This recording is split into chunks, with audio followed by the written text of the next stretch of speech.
Yeah, so I go to the Valley Air District governing board meetings, and I heard about it from somebody who goes to those meetings and who is an air quality advocate in our community.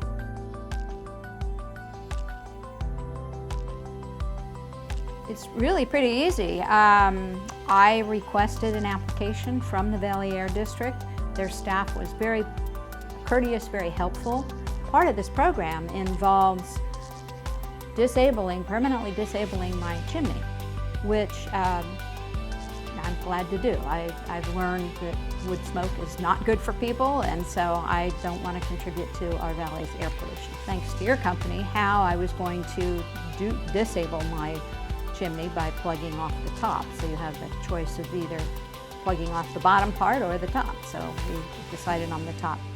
So I had to tell them in advance and sign off on that, and then just provide very basic information, name, address, that type of thing. While it was being processed, and then I was advised that I was eligible for up to $4,000 for the purchase of a heat pump.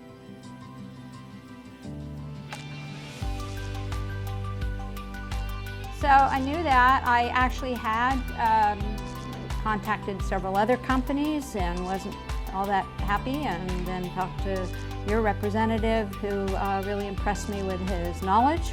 He answered all my questions very, very adequately. And I was also very impressed that when you found out about this burn cleaner program through the Valley Air District, that you wanted to participate in that, and you immediately started applying for it. So that impressed me also and made me decide I wanted to do business with you.